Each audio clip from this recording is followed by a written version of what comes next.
جنت، کوئی ٹینشن نہیں، کوئی فکر نہیں، آرام کی زندگی،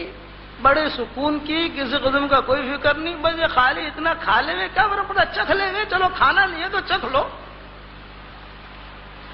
اب آدم علیہ السلام کی بھی گلے اترنے لگی کہ صاحب وہ عورت کہتی ہے اتنا، تو کبھی کبھی آدمی سوچ رہا ہے مجبور ہوتا ہے کہ صاحب کیا کہوں،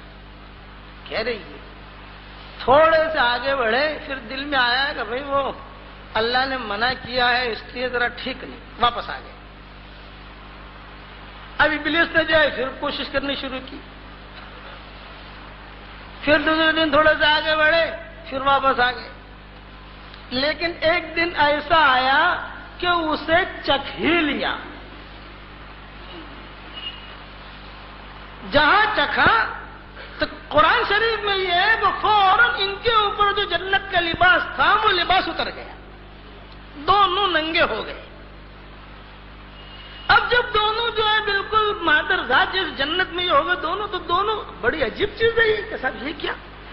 اب دونوں بھاگے، امی بھی بھاگی، وہ بھی بھاگی، وہ جو درخت دوسرے تھے اس کے پتوں سے اپنے آپ کو چھپانا شروع کیا اور سطح ڈھانپنا شروع کیا، صاحب یہ کیا، وہ نورانی چیز ہٹی۔ اسی لیے علماء نے لکھا ہے کہ جس چیز کو اللہ نے منع کیا ہے اس روئے زمین پر، اگر مرد اور عورت اسے کریں گے تو ان کا نورانی لباس اسی طریقے سے اتار لیا جائے گا جس طریقے پر آدم اور حوا کو اتارا گیا، کہ تقوی کا لباس، کہ نورانی لباس، جنت کا لباس۔ فَطَفِقَا يَخْصِفَانَ عَلَيْهِمَا مِنْ وَرَقِ الْجَنَّةِ وَنَادَاهُمَا أَلَمْ أَنْهَكُمَا عَنْ تِلْكُمَا الشَّجَرَةِ۔ اللہ نے کہا میں نے تمہیں منع نہیں کیا تھا۔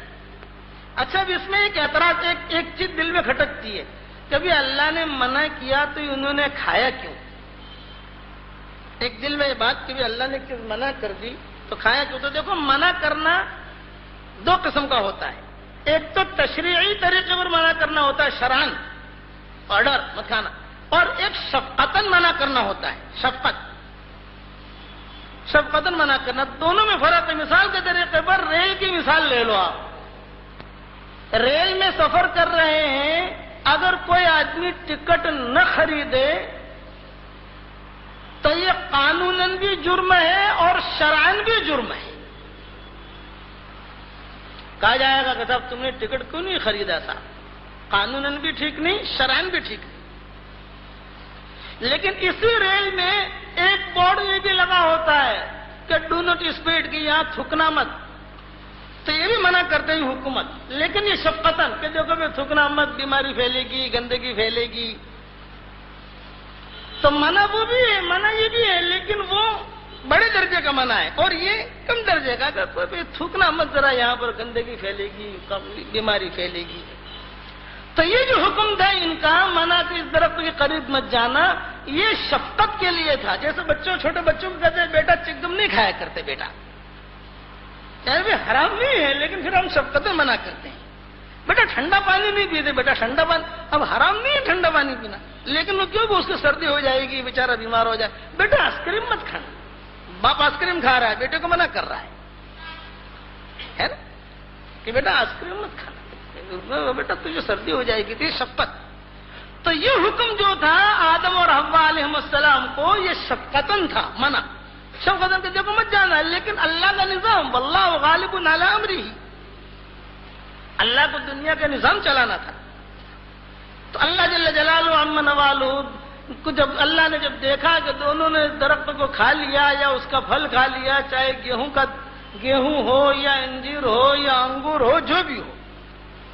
فوراً وہ کپڑے جو ہے وہ نکلنے شروع ہو گئے اور اللہ نے کہہ دیا اہبطوا، جاؤ بھی ہماری سرزمین چھوڑو اور زمین میں جاؤ، بعضکم لبعض عدو، اب تمہاری اولاد جو ہے وہ آپس میں ایک دوسرے کی دشمن بھی ہوگی، زمین کی پیٹھ کے اوپر تمہیں رہنا بھی ہوگا، تمہاری اولاد کو بھی رہنا ہوگا، اور جو ہے پھر وَلَكُمْ فِي الْأَرْضِ مُسْتَقَرٌّ وَمَتَاعٌ إِلَىٰ حِينٍ، ایک مدت تک جو ہے تمہیں زمین کے اوپر زندگی گزارنی ہے۔ اب جب زمین کے اوپر آئے تو اللہ تعالیٰ نے کئی چیزیں سکھلائیں، نبی اور رسول میں یہی فرق ہے کہ رسول کسے کہتے ہیں؟ رسول اسے کہتے ہیں کہ جس کو نئی شریعت دی جائے، جیسے موسیٰ علیہ السلام انہیں نئی شریعت ملی، حضور صلی اللہ علیہ وسلم نئی شریعت ملی، آدم علیہ السلام تو ان کے زمانے میں کوئی شریعت تھی ہی نہیں، کہ ان کو تو کیا یہ درخت ہے، یہ زمین ہے، یہ آسمان ہے، اور یہ ستارہ ہے، یہ چیزیں اللہ نے سکھائی، کیونکہ ابھی تو اللہ کے احکامات کو متوجہ ہوئے نہیں ہیں پورے، اس لیے اس زمانے میں نہ روزہ ملے گا، نہ اس زمانے میں اس اعتبار سے نمازیں ملیں گی، سجدہ ملے گا، کلمہ ملے گا، لیکن یہ مسائل سب نہیں ملیں گے، کیونکہ وہ ابتدا ہے۔ شیطان بھی آیا، اور شیطان کو اللہ نے دنیا میں بھیجا تو شیطان نے اللہ سے کہا کہ اللہ پاک جا تو رہا ہوں، جنت سے نکل تو رہا ہوں اللہ پاک، لیکن میری عمر لمبی کرنا۔ اللہ نے کہا ٹھیک ہے تیری عمر لمبی، جا، کتنی عمر چاہیے بتا تجھ کو؟ یہ کہا اللہ پاک قیامت تک کی، یہ کہا قیامت تک کی عمر، جا۔ اللہ پاک میں تیرے نیک بندوں کو بہت ستاؤں گا، میں بہت ان کو بہکاؤں گا، بہت یہ کروں گا۔ اللہ نے کہا کہ ٹھیک ہے تو ان کو بہکانا، راستے سے ہٹانا، لیکن میری عزت کی قسم، میرے جلال کی قسم، جب تک وہ مجھ سے معافی مانگتے رہیں گے میں انہیں معاف بھی کرتا رہوں گا۔ یہ اس وقت کہا کہ یہ مجھ سے معافی مانگتے رہیں گے میں معاف بھی کرتا رہوں گا۔ اب بتا کہ تو کامیاب ہوتا ہے کہ وہ کامیاب ہوتے ہیں؟ اب وہ دوڑ لگی ہوئی ہے۔ الا عبادک منہم المخلصین، شیطان نے کہا تھا لَأَقْعُدَنَّ لَهُمْ صِرَاطَكَ الْمُسْتَقِيمَ ثُمَّ لَآتِيَنَّهُمْ مِنْ بَيْنِ أَيْدِيهِمْ وَمِنْ خَلْفِهِمْ وَعَنْ أَيْمَانِهِمْ وَعَنْ شَمَائِلِهِمْ وَلَا تَجِدُ أَكْثَرَهُمْ شَاكِرِينَ قَالَ اخْرُجْ مِنْهَا مَذْءُومًا مَدْحُورًا لَمَنْ تَبِعَكَ مِنْهُمْ لَأَمْلَأَنَّ جَهَنَّمَ مِنْكُمْ أَجْمَعِينَ۔ اے اللہ پاک میں سیدھے راستے پر بیٹھوں گا اور ان کو دائیں سے، بائیں سے، آگے سے، پیچھے سے بہت بہکاؤں گا۔ اور تو اللہ نے کہا کہ تو نکل،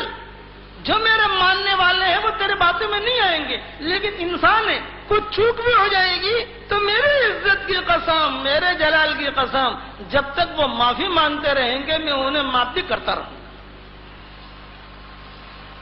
معافی کا دروازہ کھول دیا اللہ نے، اور حضور صلی اللہ علیہ وسلم نے شیطان سے بچنے کے ساری تدبیریں بھی بتا دی۔ صبح کے وقت میں خالی 10 مرتبہ اعوذ باللہ من الشیطان الرجیم آدمی پڑھ لے،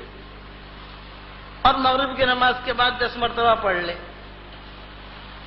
صبح 10 مرتبہ، مغرب کی نماز کے بعد 10 مرتبہ، شیطان کے اثرات سے محفوظ رہے گا۔